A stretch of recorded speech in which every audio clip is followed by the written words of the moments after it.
లోకేష్ ను deputy CM చేయాలన్న demand పై TDP అధిష్టానం సీరియస్ అయింది. అత్యుత్సాహం వద్దన ఆదేశాలు ఇచ్చింది. కూటమిలో మాట్లాడుకున్న తర్వాత ఏ నిర్ణయమైనా తీసుకోవాల్సి ఉంటుందని తెలిపింది. గత కొంతకాలంగా లోకేష్ ను డిప్యూటీ సీఎం ను చేయాలన్న డిమాండ్స్ వెలువడుతున్న నేపథ్యంలో నిన్న పిఠాపురం మాజీ సిట్టింగ్ వర్మ కూడా చాలా కీలకమైనటువంటి వ్యాఖ్యలు చేశారు. 1 కోటి మంది సభ్యత్వ నమోదు ఉన్నటువంటి టీడీపీకి డిప్యూటీ సీఎంగా లోకేష్ ఉండాలంటూ కూడా పెద్ద ఎత్తున డిమాండ్స్ వినిపిస్తున్న నేపథ్యంలో అధిష్టానం సీరియస్ అయింది. నష్ట నివారణ చర్యలకు నడుం బిగించింది. లోకేష్ ను డిప్యూటీ సీఎం చేయాలన్న డిమాండ్ పై అధిష్టానం సీరియస్ అయింది. అత్యుత్సాహం ప్రదర్శించవద్దంటూ కూడా నేతలకు సున్నితమైన వార్నింగ్ ఇచ్చింది. కూటమి నేతలు మాట్లాడుకున్నాక ఏదైనా నిర్ణయాలు ఉంటాయని కూడా కామెంట్ చేసింది. లోకేష్ ను డిప్యూటీ సీఎం ను చేయాలన్న డిమాండ్ పై సర్వత్రా సోషల్ మీడియాలో కూడా వార్ నడుస్తూ ఉంది. ఇటు జనసేన వర్సెస్ టీడీపీ మధ్య. ఈ నేపథ్యంలో టీడీపీ అధిష్టానం సీరియస్ అయింది. ఎవరూ కూడా అత్యుత్సాహం ప్రదర్శించవద్దు. ఒకవేళ అటువంటిది ఏదైనా ఉంటే కూటమి నేతలు మాట్లాడుకున్నాకే నిర్ణయాలు ఉంటాయని చెప్పేసి కూడా ప్రకటించింది. ఈ నేపథ్యంలో కొంతవరకు కూడా డిప్యూటీ సీఎంగా లోకేష్ ను చేయాలన్న డిమాండ్ కు సంబంధించి నష్ట నివారణ చర్యలకు నడుం బిగించింది టీడీపీ అధిష్టానం. గత కొన్ని రోజులుగా ఈ అంశం పెద్ద ఎత్తున ఇటు సోషల్ మీడియా వార్ కు దారితీస్తుంది. ఈ నేపథ్యంలో కూటమి దోస్తీకి సంబంధించి అనేక స్పెక్యులేషన్స్ కూడా నడిచిన నేపథ్యంలో కొంతవరకు కూడా అధిష్టానం రంగంలోకి దిగింది. నష్ట నివారణ చర్యలకు పూనుకుంది. కూటమి నేతలు మాట్లాడుకున్నాకే ఏదైనా డెసిషన్స్ ఉంటాయి తప్ప ముందుగా ఎవరు కూడా అత్యుత్సాహం ప్రదర్శించవద్దు, ఎవరు కూడా బహిరంగంగా కామెంట్స్ చేయొద్దు, అలాగే స్లోగన్స్ ఇవ్వద్దు అంటూ కూడా టీడీపీ అధిష్టానం సున్నితమైనటువంటి హెచ్చరిక జారీ చేసినట్టుగా తెలుస్తోంది. లోకేష్ ను డిప్యూటీ సీఎం ను చేయాలన్న డిమాండ్ పై సర్వత్రా కొంతవరకు కూడా పొలిటికల్ సర్కిల్స్ లో ఈ అంశం హాట్ టాపిక్ గా మారింది. ఏపీ పాలిటిక్స్ లో కొంతవరకు కూడా కాకరేపుతున్న అంశానికి సంబంధించి కూడా డ్యామేజ్ కంట్రోల్ కి టీడీపీ అధిష్టానం పూనుకున్నట్టుగా మనకు కనపడుతోంది. అత్యుత్సాహం ఎవరు ప్రదర్శించవద్దు, ఎవరు కూడా ముందస్తుగా ఊహాగానాలకు తావివ్వద్దు. కాబట్టి కూటమి నేతలు మాట్లాడుకున్నాకే ఏదైనా నిర్ణయాలు ఉంటాయని బహిరంగంగా ప్రకటన విడుదల చేసింది. లోకేష్ ను డిప్యూటీ సీఎం చేయాలన్న డిమాండ్కి సంబంధించి చాలా ఊహాగానాలు నడుస్తున్న నేపథ్యంలో వాటికి చెక్ పెట్టే ప్రయత్నం చేసింది టీడీపీ అధిష్టానం.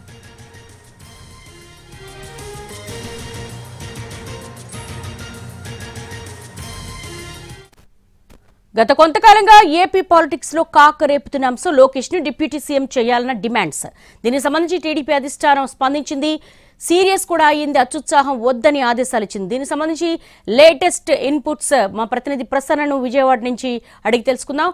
ప్రసన్న, ఏం జరుగుతోంది? ఇటు Janasena versus TDP social war కు దారితీసింది ఈ అంశం. మొత్తానికైతే డ్యామేజ్ కంట్రోల్ కు టీడీపీ అధిష్టానం పూనుకున్నట్టుగా కనబడుతోంది. ఓవరాల్ గా ఈ రోజు జరిగిన పరిణామం చాలా కీలకమని చెప్పొచ్చు. ఎందుకంటే గత 4-5 రోజులుగా లోకేష్ డిప్యూటీ సీఎం చేయాలనే చర్చ విపరీతంగా జరుగుతోంది. ఈ చర్చకు ప్రధాన కారణం ఏంటంటే సాక్షాత్తు చంద్రబాబు నాయుడు ముందు కడప జిల్లాలో పర్యటనలో ఉన్నప్పుడు కడప జిల్లా టీడీపీ అధ్యక్షుడే స్వయంగా లోకేష్ డిప్యూటీ సీఎం చేయాలని ప్రచారం చేశారు. ఆయన స్టేజ్ మీద మాట్లాడటం జరిగింది. ఆ తర్వాత సోషల్ మీడియాలో కావచ్చు, టీడీపీ నాయకులు కావచ్చు, పిఠాపురంలో ఉన్న టీడీపీ ఇన్ఛార్జ్ వర్మ కావచ్చు, వీళ్ళందరూ కూడా one by one Lokesh deputy CM చేయాలనే డిమాండ్లు విపరీతంగా చేస్తున్నారు. దీనికి జనసేన కౌంటర్లు కూడా ప్రారంభించింది. అంటే మొదటి రోజు ఏదో ఉత్సాహంగా చేశారని చూసింది, కానీ రెండో రోజు, మూడో రోజు ఈ డిమాండ్ విపరీతంగా పెరిగిపోవడంతో జనసేన నుంచి కూడా స్పందన చాలా ఎక్కువ పరిస్థితిలో వచ్చింది. సోషల్ మీడియాలో బాగా ఎక్కువ చర్చ జరుగుతున్న పరిస్థితి అయితే ప్రస్తుతం మనకి కనిపిస్తోంది. లోకేష్ డిప్యూటీ సీఎం చేయండి, తప్పేమీ లేదు. At the same time Pawan Kalyan CM చేయాలనే చర్చ కూడా విపరీతంగా నడుస్తోంది. కాబట్టి టీడీపీ అధిష్టానం దీని మీద ప్రత్యేకంగా ఫోకస్ పెట్టిన పరిస్థితి అయితే మనకు కనిపిస్తోంది. టీడీపీ నేతలకు కానీ లేకపోతే టీడీపీ అధికార ప్రతినిధులకు కానీ మీడియా ముందుకు వచ్చి బాహాటంగా ఎలాంటి వ్యాఖ్యలు చేయొద్దు, మీడియా ముందు ఎట్టి పరిస్థితుల్లో కూడా ఎలాంటి వ్యాఖ్యానాలు చేయడానికి వీల్లేదు అని స్పష్టమైన ఆదేశాలు జారీ చేసింది. ముఖ్యమంత్రి చంద్రబాబు దావోస్ పర్యటనలో కూడా చాలా స్పష్టమైన ఆదేశాలు అక్కడి నుంచి ఇచ్చారు. మరి ఓవరాల్ గా ఇక్కడ తీసుకున్న నిర్ణయమో తెలియదు, కానీ ఇలాంటి వాటికి వెంటనే బ్రేక్ వేయాలి. ఎందుకంటే ఒక జనసేన మధ్య టీడీపీ మధ్య ఒక రకమైన వార్ సోషల్ మీడియాలో మొదలవుతుంది. ఇది బయటకు వచ్చి నేతలు మళ్ళీ పరస్పరం విమర్శలు చేసుకుంటే కనుక కూటమి ఐక్యత కూటమి మీద తీవ్రమైన ప్రభావం చూపించే అవకాశం ఉంది కాబట్టి టీడీపీ అధిష్టానం ముందు జాగ్రత్త చర్యలు తీసుకుందని చెప్పవచ్చు. ఎందుకంటే చంద్రబాబు ముందే లోకేష్ డిప్యూటీ సీఎం చేయాలన్న డిమాండ్ ఏదైతే వచ్చిందో మిగిలిన వాళ్ళు తప్పనిసరిగా కంటిన్యూ చేస్తారు. ఏదో లోపాయిగారిగా ఒకళ్ళిద్దరు మాట్లాడితే పర్వాలా, ముఖ్యమంత్రి చంద్రబాబు ముందే మాట్లాడారు కాబట్టి రేపు 23వ తారీఖు లోకేష్ బర్త్డే కూడా ఉంది. అలాంటి టైంలో ఇంకా ఇలాంటి ప్రచారం చాలా ఎక్కువగా జరిగితే కనుక కూటమి ఐక్యత మీద దెబ్బతినే అవకాశం ఉంటుంది. ఎందుకంటే మన కడపలో మాట్లాడింది కూడా పోలిట్ బ్యూరో సభ్యులు శ్రీనివాసరెడ్డి మాట్లాడడం జరిగింది. ఆ తర్వాత ఇవి కంటిన్యూ అవుతూ వచ్చాయి. దీన్ని కనుక కొనసాగిస్తే కనుక తప్పనిసరిగా ఏదైతే ఉద్దేశంతో టీడీపీ జనసేన బీజేపీ కలిసి కూటమిని ఏర్పాటు చేసుకున్నారో దాని ఐక్యతగా ప్రమాదం వస్తుంది. కాబట్టి ఇలాంటి విషయాలు చాలా సీరియస్ గా చర్చకు దారితీస్తాయి. ఎందుకంటే పవన్ కళ్యాణ్ ప్రస్తుతం డిప్యూటీ సీఎం గా ఉన్నారు. ఒక లెజెండరీగా ఆయన కూటమిలో మద్దతు ఇచ్చి జనసేన కేవలం తగ్గి సీట్లు కూడా చాలా తక్కువ తీసుకున్నారని ఆయన పదే పదే రిపీటెడ్ గా చెప్తూ ఉంటారు. కూటమి ఐక్యత కోసం కూటమి బలపడాలనే ఉద్దేశంతో ఇలాంటి నిర్ణయం తీసుకున్నాను, మా కార్యకర్తల నుంచి నేతల నుంచి ఒత్తిడి ఉన్నా కానీ తగ్గానని చెప్తూ ఉంటారు. అలాంటి టైంలో Pawan Kalyan single deputy CM గా ఉన్నప్పుడు లోకేష్ ని మళ్ళీ డిప్యూటీ సీఎం గా చేయాలనే డిమాండ్లు జనసేన తప్పనిసరిగా సీరియస్ గా తీసుకుంటుంది. పవన్ కళ్యాణ్ కూడా లోపల సీరియస్ గానే తీసుకుంటూ ఉంటారు. అయితే ఇదంతా ఎందుకు మొదలైందంటే టీటీడీ ఇష్యూలో కావచ్చు, లేకపోతే హోం మంత్రిత్వ శాఖ సీరియస్ గా లేదని రెండు విషయాల్లో పవన్ కళ్యాణ్ చాలా సీరియస్ గా విమర్శలు చేశారు. పోలీసులు కావచ్చు, అధికారులు కావచ్చు. మొన్న టీటీడీలో క్షమాపణల అంశం తెర మీదకి వచ్చిన తర్వాత చైర్మన్ ఈవో క్షమాపణలు చెప్పాలన్న తర్వాత లోకేష్ డిప్యూటీ సీఎం చేయాలని డిమాండ్ ఎక్కువైంది. టీడీపీ అధిష్టానం ప్రస్తుతం దీనికి ఫుల్ స్టాప్ పెట్టింది.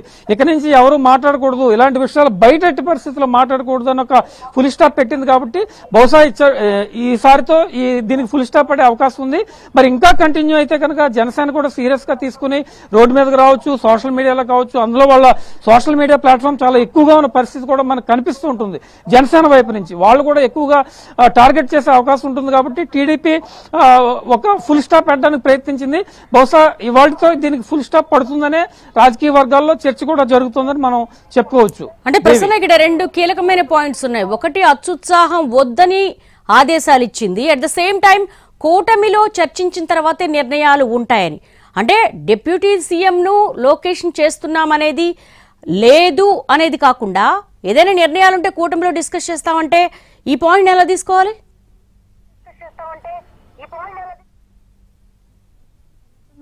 Correct point. వాళ్ళు చెప్పిన దాని ప్రకారం అంటే కూటమిలో ముగ్గురు కీలక నేతలు ఉన్నారు కాబట్టి హైకమాండ్ కి సంబంధించి కావచ్చు, లేకపోతే కీలక నిర్ణయాలు తీసుకునేది కావచ్చు, కూటమిలో ఉన్న నేతలు చర్చించి ఎలాంటి నిర్ణయం అయినా తీసుకుంటారని చెప్పారు. లోకేష్ డిప్యూటీ సీఎం అనే వ్యాఖ్యలకు ఫుల్ స్టాప్ పెట్టాలని ఇప్పుడు చెప్పడం, కూటమిలో నేతలు కలిసి కూర్చుని మాట్లాడుకుంటారు. కూటమిలో నేతలు మాట్లాడుకున్న తర్వాత ఏ విషయమైనా సరే బయటకు చెప్పడం జరుగుతుందని ఒక ఇండికేషన్ వాళ్ళు ఇచ్చారు. కాబట్టి ఫర్దర్ గా ఎలాంటి నిర్ణయం తీసుకున్నా ఒక రకంగా చెప్పాలంటే ఆ రోజు చంద్రబాబు నాయుడు ముందే సీఎం ముందే లోకేష్ డిప్యూటీ సీఎం అవ్వాలని వ్యాఖ్యానించడం అనేది ఒక రకంగా చాలా కీలక పరిణామం. ఆ రోజే దీనికి ఒక రకంగా ఖండించాలంటే ఆ రోజే ఫుల్ స్టాప్ పెట్టాలి. ఆ రోజు కనుక ఫుల్ స్టాప్ పెడితే తర్వాత ఈ రకమైన చర్చ జరిగి ఉండకపోయేది. కానీ ఆ రోజు ఫుల్ స్టాప్ పెట్టకపోగా తర్వాత మాట్లాడటం, సాక్షాత్తు పవన్ కళ్యాణ్ ఎమ్మెల్యేగా ఉన్న పిఠాపురం నుంచి అక్కడ ఉన్న వర్మే బయటకు వచ్చి లోకేష్ డిప్యూటీ సీఎం చేయాలనటం, తర్వాత మన సోమిరెడ్డి మాట్లాడటం, టీడీపీ నేతలు వరుసగా ఒకళ్ళ తర్వాత ఒకళ్ళు మాట్లాడటం, ఇదంతా కూడా తీవ్రమైన చర్చకు దారితీస్తుంది. కూటమి ఐక్యతను దెబ్బతీసే అవకాశం ఉంది. మీరన్నట్టుగా ఒకవేళ వాళ్ళు ఏదైనా నిర్ణయం తీసుకుంటే కనుక కూటమిలో నేతలు కలిసి కూర్చుంటారని చెప్పడం కూడా ఒకవేళ ఫర్దర్ గా తీసుకున్న నిర్ణయాలను బట్టి ఆధారపడి ఉంటుంది. ఇప్పటికిప్పుడైతే దీన్ని ఫుల్ స్టాప్ పెట్టాలని టీడీపీ అధిష్టానం చాలా స్పష్టంగా భావించింది. ఎందుకంటే జనసేన నుంచి కౌంటర్లు మొదలైనా మళ్ళీ జనసేన నుంచి సాక్షాత్ పవన్ కళ్యాణ్ కావచ్చు, జనసేన నేతలు కానీ ఏదైనా స్టేట్మెంట్ ఇచ్చినా తప్పనిసరిగా కూటమి మీద పడే ప్రభావం ఎక్కువగా ఉంటుంది. కాబట్టి ప్రతిపక్షాలకు ఇలాంటి అవకాశం ఉండకూడదనే ఉద్దేశంతో ఒక నిర్ణయం తీసుకుందని చెప్పుకోవచ్చు. మరి ఈ రోజు ఇచ్చిన స్టేట్మెంట్ కి టీడీపీ నాయకులు కట్టుబడి ఇంకా ఫర్దర్ గా వ్యాఖ్యానం చేయకుండా ఉంటే తర్వాత ఎలాంటి పరిణామాలు ఉంటాయి? ఇంకోటి ఏంటంటే నాగేంద్రబాబును కేబినెట్ లో తీసుకుంటారని కూడా సాక్షాత్తు ప్రెస్ నోటే రిలీజ్ చేయడం జరిగింది. అధికారికంగా చెప్పారు. ఆ తర్వాత డెవలప్మెంట్స్ ఏ రకంగా ఉండబోతాయి, కూటమి తీసుకున్న నిర్ణయాలు అధికారికంగా ఎలా ఉండబోతాయి, ఎలాంటి నిర్ణయాలు హైకమాండ్ తీసుకునే అవకాశం ఉంటుందన్న చర్చ కూడా తప్పనిసరిగా నాగేంద్రబాబు వచ్చిన తర్వాత కూడా జరిగే అవకాశం ఉంది. ఏదైనప్పటికీ లోకేష్ డిప్యూటీ సీఎం అనే చర్చకి టీడీపీ అధిష్టానం ఈ రోజు తెరవేస్తుందని చెప్పుకోవచ్చు. చాలా స్పష్టమైన ఆదేశాలు ఇచ్చి మరి ఇంకా నాయకులు దీన్ని కంటిన్యూ చేస్తాం, మేము లోకేష్ డిప్యూటీ సీఎం చేయాలని డిమాండ్ కొనసాగిస్తా ఉంటే ఫర్దర్ గా ఎలాంటి చర్యలు తీసుకుంటుంది, ఎలాంటి ప్రకటనలు చేయవలసి వస్తుంది అనేది కూడా మనం చూడాల్సి ఉంది. అంటే ప్రశ్న ఇక్కడ రెండు అంశాలను ఖచ్చితంగా మాట్లాడుకోవాల్సిన అవసరం ఉంది. సాక్షాత్తు సీఎం చంద్రబాబు నాయుడు ముందే స్లోగన్స్ ఇచ్చారు డిప్యూటీ సీఎంగా లోకేష్ ను ప్రకటించాలని. అప్పుడు ఖండించలేదు. అట్ ద సేమ్ టైం ఇప్పుడు కూడా కూటమిలో చర్చించాకే నిర్ణయాలు ఉంటాయి, అప్పుడు ఏదైనా ఉంటే ప్రకటిస్తూ ఉంటున్నారు. అంటే ఇక్కడ ఏదో ఒక రకంగా ఈ వ్యూహాత్మకంగా దీని తెర వెనుక ఏదో జరుగుతుంది అనే ఇండికేషన్స్ అయితే పొలిటికల్ సర్కిల్స్ లో నడుస్తున్నాయి కదా. కూడా సీరియస్ గానే డిస్కషన్ జరిగింది. చంద్రబాబు ముందు వాళ్ళు లోకేష్ డిప్యూటీ సీఎం చేయాలని స్టేట్మెంట్ ఇచ్చిన తర్వాత రాజకీయ వర్గాల్లో, టీడీపీ వర్గాల్లో, జనసేన వర్గాల్లో విపరీతమైన చర్చ జరిగింది. మనం చాలా ట్రోల్స్ చూసాం. తిరుపతిలో కూడా కొంతమంది నాయకులు జనసేన నుంచి బయటకు వచ్చి పవన్ కళ్యాణ్ సీఎం చేస్తే లోకేష్ డిప్యూటీ సీఎం చేయడానికి మాకు ఎలాంటి అభ్యంతరం లేదని మాట్లాడటం జరిగింది. రాజకీయ వర్గాల్లో కూడా విపరీతమైన చర్చ జరిగింది. ఏదో జరగబోతోంది, ఏదో జరగకోకుండా జనరల్ గా టీడీపీ పాయింట్ ఆఫ్ వ్యూలో ఎలా ఉంటుందంటే, టీడీపీ నాయకులు లేకపోతే ప్రభుత్వంలో ఉన్నప్పుడు కానీ పార్టీ నుంచి కానీ ఏదైనా ఒక నిర్ణయం తీసుకోవాలంటే ముందు ఫీలర్లు బయటకు వదులుతారు. ఆ ఫీలర్లు బయటకు వదులుతున్న తర్వాత దానికి వచ్చి రెస్పాన్స్ ఏ రకంగా ఉంది, టీడీపీ క్యాడర్ ఏ రకమైన రెస్పాన్స్ అవుతుంది, ప్రతిపక్షం ఎలా రెస్పాండ్ అవుతుంది, ప్రజల్లో ఏ రకంగా చర్చ జరుగుతుందని చూసిన తర్వాత ఒక నిర్ణయం తీసుకునే అవకాశం ఉంటుంది. ఇది కూడా అదే రకంగా బయటకు వచ్చింది. ఆ చంద్రబాబు ముందే వాళ్ళు స్టేట్మెంట్ ఇచ్చారు కాబట్టి చంద్రబాబు ఎందుకు ఖండించలేదు, చంద్రబాబు ఖండించకపోయినా పార్టీ వర్గాలు ఎందుకు ఖండించలేదు, ప్రభుత్వంలో 3 పార్టీలు ఉన్నాయి కాబట్టి టీడీపీ, జనసేన, బీజేపీ వాళ్ళ నుంచి ఆ నేతల నుంచి ఎందుకు ఖండన రాలేదనే చర్చ అయితే జరుగుతోందని చెప్పుకోవచ్చు.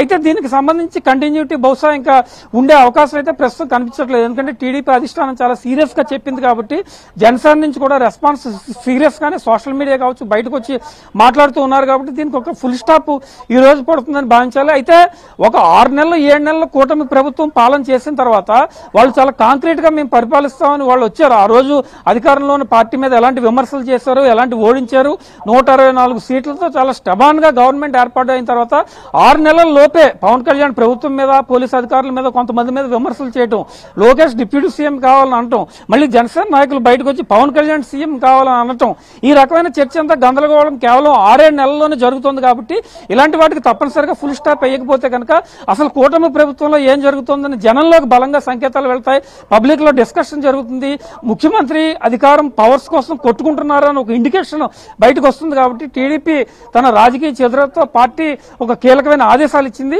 ఈ ఆదేశాలు కనుక దాటితే తప్పనిసరిగా చర్యలు కూడా ఉండే అవకాశం ఉంటుంది. కాబట్టి ఇప్పుడు వాళ్ళు గీసిన బౌండరీస్ లోనే టీడీపీ నేతలు ఉండే అవకాశం ఉంది. ఏదేమైనా ఇవాళ ఇచ్చిన స్టేట్మెంట్ టీడీపీ నుంచి చాలా బలంగా ఒక మేజర్ డెవలప్మెంట్ గా మనం చూడొచ్చు. ఇదే కనుక కంటిన్యూ అయితే జనసేన కూడా ఎంత ధీటుగా స్పందించే అవకాశం ఉంది. ప్రజల్లో కూడా ఒక తప్పుడు సంకేతాలు వెళ్లే ఉద్దేశం ఉందనే ఉద్దేశంతోనే దీన్ని ఖండించడం జరిగింది. ప్రస్తుతం మీరు ఎగ్జాక్ట్ గా చెప్పారు, టీడీపీ గీసిన బౌండరీస్ లోనే అక్కడ ఉన్నటువంటి కార్యకర్తలు గాని నేతలు గాని ఉంటారు. ఒక క్రమశిక్షణకు మారిపోయారు టీడీపీ కంపారిటివ్లీ మిగతా పార్టీస్తో పోల్చుకుంటే. కానీ పిఠాపురం టీడీపీ ఇన్ఛార్జిగా ఉన్న వర్మ చాలా కీలకమైన వ్యాఖ్యలు చేశారు. 1 కోటి మంది సభ్యత్వం ఉన్నటువంటి టీడీపీకి చాలా బలంగా ఉందని, దానికి డిప్యూటీ సీఎంగా లోకేష్ అర్హుడని అన్నారు. అలాగే సోమిరెడ్డి చంద్రమోహన్ రెడ్డి అన్నారు. అంటే ఎలాంటిది తెర వెనక వ్యూహాత్మకంగా జరగకుండా ఇంత సీనియర్స్ ఫీలర్స్ ఇస్తారా?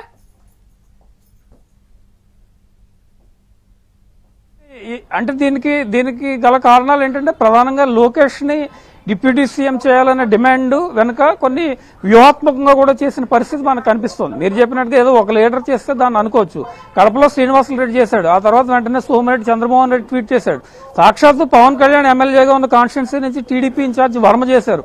సోషల్ మీడియాలో ఎవరు పెడితే వాళ్ళు ఇష్టానుసారంగా పోస్టులు పెడుతూ ఉన్నారు. మళ్ళీ జనసేన కూడా దీనికి కౌంటర్ గా పోస్టులు పెడుతూ ఉంది పవన్ కళ్యాణ్ సీఎం అవ్వాలని. అంటే మొదట ఒక వ్యూహాత్మకంగానే దీన్ని మొదలు పెట్టారు. అంటే లోపాయకారిగా కూటమిలో ఎప్పుడైతే నాగేంద్రబాబును కేబినెట్ లో తీసుకుంటున్నాం ఒక ప్రెస్ నోట్, జనరల్ గా ఒక మంత్రిని మేము కేబినెట్ లో తీసుకుంటున్నామని ఇప్పటివరకు కూడా ఎవరు ప్రెస్ నోట్ ఇచ్చిన పరిస్థితి లేదు. అది ఫస్ట్ టైం నాగేంద్రబాబు విషయంలో కనపడింది. కేబినెట్ లో ఒక ఖాళీ ఉండటం, ఆ ఖాళీ ఎవరికి భర్తీ చేస్తారన్న చర్చ జరుగుతుంది. యాక్చువల్ గా నాగేంద్రబాబుకు రాజ్యసభ ఇస్తాం అనుకున్నారు, రాజ్యసభ ఇవ్వలేదు కాబట్టి కేబినెట్ లో తీసుకుంటున్నామని ప్రెస్ నోట్ రిలీజ్ చేశారు. ప్రెస్ నోట్ రిలీజ్ చేసిన తర్వాత ఒక వారం 10 రోజుల్లోనే డెవలప్మెంట్ జరుగుతుంది అనుకున్నారు. కానీ మార్చిలో ఎమ్మెల్సీలు ఖాళీ అవుతాయి కాబట్టి ఎమ్మెల్సీ కోటాలో ఆయన తీసుకోవాలి కాబట్టి మార్చి వరకు దాన్ని పెండింగ్ లో పెట్టారు. అక్కడి నుంచి చర్చ మొదలవుతూ వచ్చింది. పవన్ కళ్యాణ్ టీటీడీ విషయంలో సీరియస్ గా మాట్లాడటం, ఒక పక్క ముఖ్యమంత్రి చంద్రబాబు టీటీడీలు పర్యటిస్తున్నప్పుడు తొక్కిసలాట జరిగిన ప్రాంతంలో పవన్ కళ్యాణ్ కూడా అక్కడికే వెళ్లి ఆయన క్షమాపణలు చెప్పడం, ఈవోని చైర్మన్ ని క్షమాపణలు చెప్పమని కోరడం, ఈ విషయాలని చూసిన తర్వాత ఒక వ్యూహాత్మకంగా బయటకు వచ్చింది. అయితే మరి దీని మీద ఎలాంటి నిర్ణయం ఫర్దర్ గా తీసుకుంటారు ఏంటి అనేది కూడా చూడాల్సి ఉంది. Right Prasanna, thanks for the live updates. మొత్తానికైతే డిప్యూటీ సీఎం గా లోకేష్ ను ప్రకటించాలన్న డిమాండ్ కైతే ప్రాథమికంగా చెక్ పడిందని చెప్పుకోవచ్చు. ఎందుకంటే అధిష్టానం సీరియస్ అయింది. ఎవరు కూడా అత్యుత్సాహం ప్రదర్శించొద్దు, ఎవరికి వాళ్ళు బయటకు వచ్చి వ్యాఖ్యానాలు చేయొద్దు, స్టేట్మెంట్స్ ఇవ్వద్దు అనే ఆదేశాలు ఇచ్చింది. అట్ ద సేమ్ టైం కూటమిలో చర్చించి నిర్ణయాలు తీసుకున్న తర్వాత ప్రకటిస్తామనంది. ఇక్కడ కొంతవరకు కూడా చాలా వ్యూహాత్మకంగానే వ్యవహరిస్తున్నట్టుగా కనపడుతోంది. మరి తెర వెనుక ఏం జరగబోతోంది? ప్రస్తుతానికైతే ఈ అంశం మరి అధిష్టానం ఆదేశాల మేరకు టీడీపీ సీనియర్లు కావచ్చు, అక్కడ ఉన్నటువంటి క్యాడర్ కావచ్చు, మౌనం వహిస్తుందా, దీనికి చెక్ పడుతుందా, లేదంటే కొంతవరకు విరామం ఇస్తారన్నది వేచి చూడాల్సిన అంశం.